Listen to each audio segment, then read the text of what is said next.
first time ever, are heading to the top flight of English football. This is what being a football fan is all about. Together, anything is possible. Evening Cherries fans, and welcome to the latest opposition preview show here on Up the Cherries in all departments.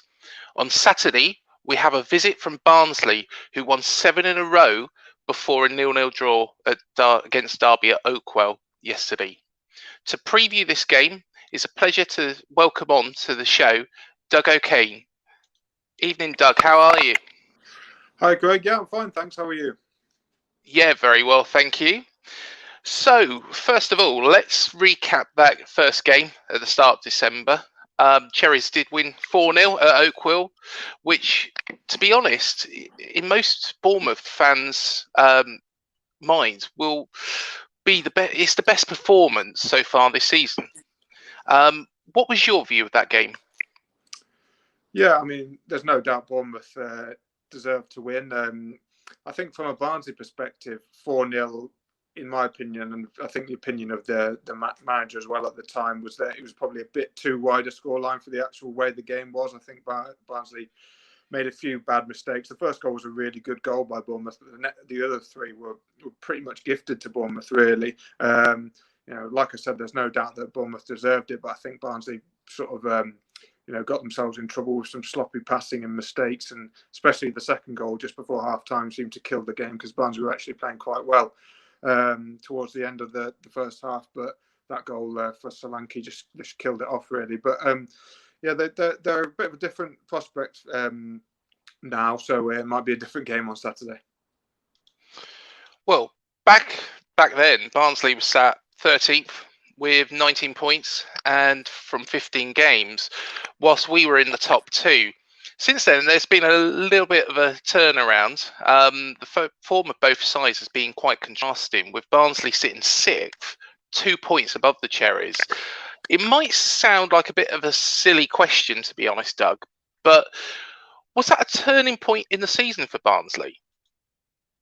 I'm not sure. I don't think there's necessarily been one real obvious turning point. I think what that game probably did was sort of a bit of a wake-up call in terms of the sloppiness of passing and mistakes, and I think they probably got a bit of a telling off about that, and sort of have improved ever since. But I think overall it's more just a sort of like gradual improvement rather than one turning point. I think they were doing pretty well before then, to be fair.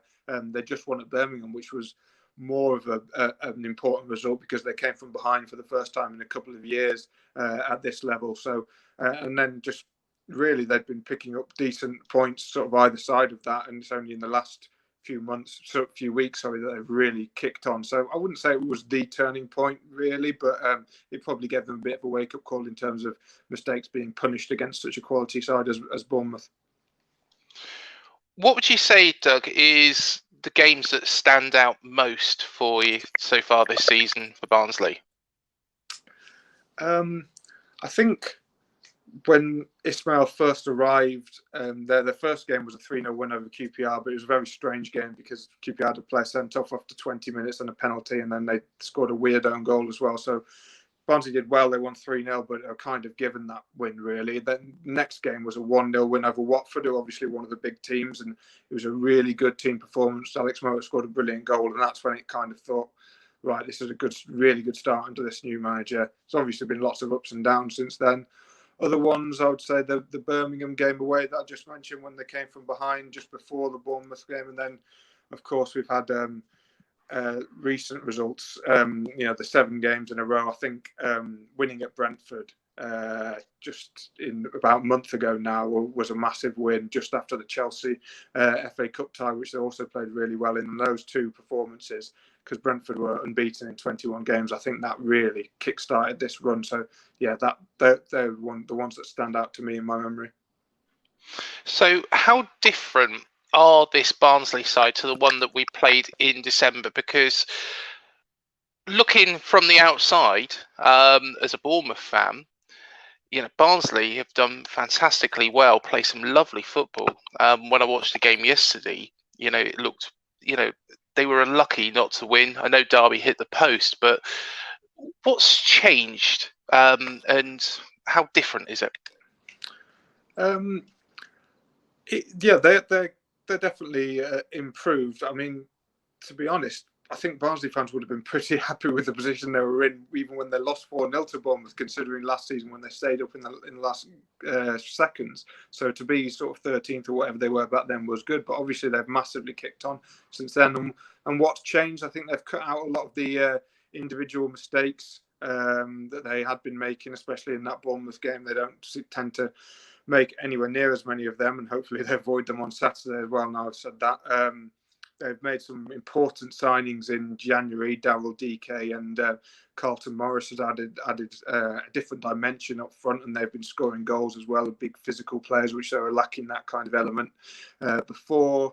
And I just think momentum, really. In January, they had a really tough run of games, and some decisions from the referees went against them, which probably meant that was the main reason in not winning any 5 games in January. And then they just seemed to hit a really good run of form. Like that Brentford game started it, and it's just momentum. And they've got a style that suits their team. They're quite direct, but they also, as you hinted earlier, once they get the ball up top, they do play some decent football as well, and it just works for the squad. And they've got momentum, and it's just they're just on a roll at the moment. And Alex Mowat is a player that really stands out for me as the heartbeat of the Barnsley side. How important has he been, Doug? Yeah, massively important. He played his 150th game for the club on Wednesday night against Derby. It's been a real journey for him because he got sent off in his debut just over 4 years ago and then got loaned out, and it looked like, is it going to be a good signing for Barnsley? But the last 3 seasons he's been outstanding.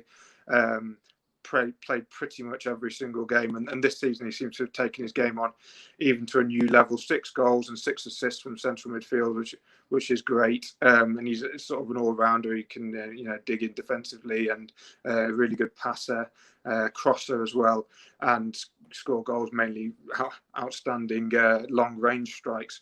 So I think recently he's been playing with a player called Ramal Palmer, who sort of just pretty much stays in the middle of the pitch and is a bit more of a defensive player, which allows Mowat to go out to the wings, go forward, and play a bit more of a free role, which suits him well. So he's been brilliant recently. And after watching that Derby game, of course, the 7 wins in a row did come to an end. How do you think Barnsley will respond to that run coming to an end? I don't think they should be too disappointed, and I don't think they will be.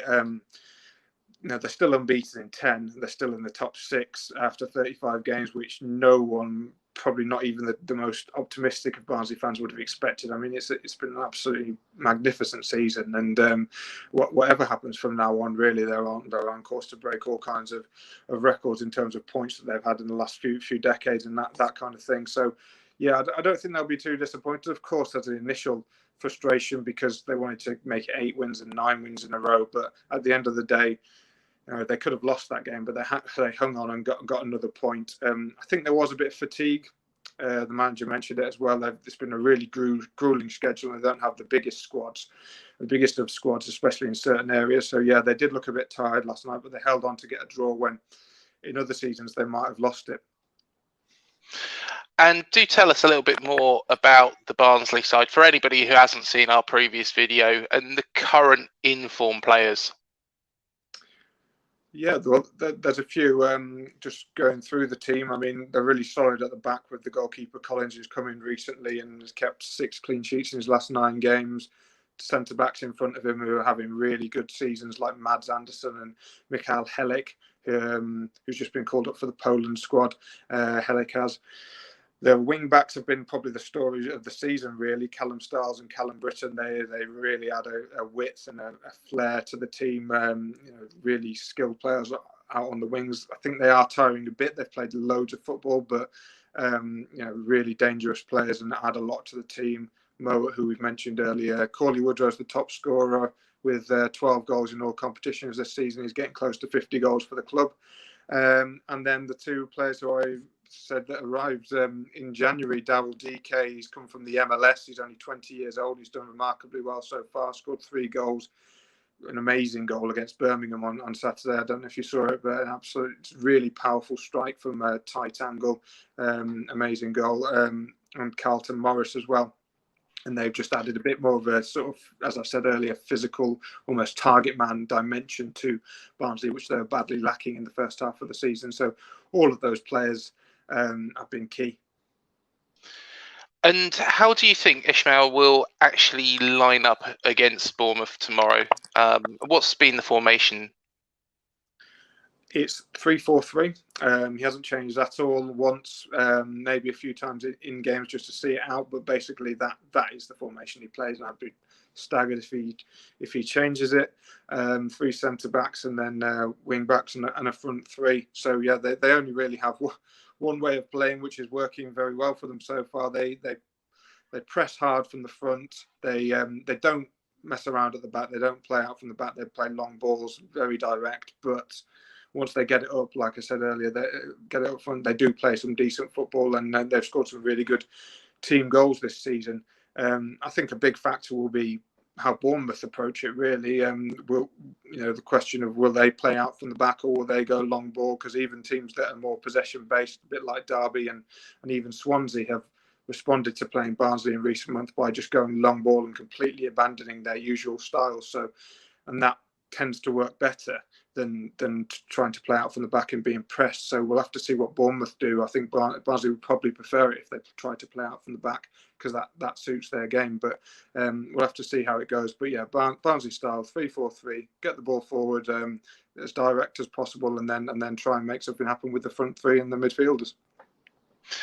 And you know what I'm going to ask you next, Doug? I'm going to ask you for your prediction. How do you think it's going to go? Because let's be fair, Derby, the Barnsley could go 5 points ahead of the Cherries this weekend. However, if we do get the result, we'll go a point in front of Barnsley and back into the playoffs. How do you reckon it's going to go? Yeah, it's a really tough one to call. I think Bournemouth do have a big advantage with not playing this week. Barnsley, like I said, looked a bit tired on Wednesday, and Bournemouth haven't got a midweek game, so that's definitely stacked in their favour. It's going to be a tough trip for Barnsley, but they've surprised me and a lot of other people all the way along this season. So I think they'll get something down there. Whether I'll go for a draw or win, I'll be really positive and just say that they're going to surprise us all again and go for a 2-1 win to Barnsley. No, fair enough, Doug. Well, thank you again for joining me on this opposition preview. It's been really insightful, and all the very best for the rest of the season, just not on Saturday. Okay. Thanks, Greg. All right. Cheers, Doug. And thank you, everybody, for joining me for this opposition preview. Do remember to hit the like, subscribe and the bell icon to be alerted whenever we release a video. Until the next match, up the Cherries, and I'll see you in the next video. Bournemouth, for the first time ever, are heading to the top flight of English football. This is what being a football fan is all about. Together, anything is possible.